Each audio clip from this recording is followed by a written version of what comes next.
Welcome to MiConvert.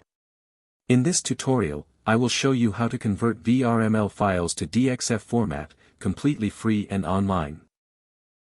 Open your browser and search for VRML to DXF MiConvert.com. Click on the first result to go straight to the converter. You are now on the VRML to DXF converter page. The interface is clean and easy to use. Let's upload a file. Click the Choose File button. A file picker will open. Select the VRML file you want to convert, then click Open. Your file is loaded and ready. You can see the file name, size, and destination format.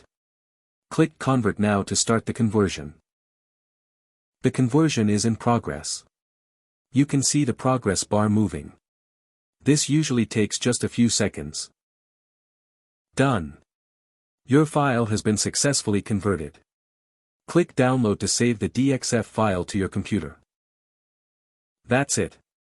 Visit MiConvert.com for more free conversion tools. Subscribe for more tutorials. Thanks for watching.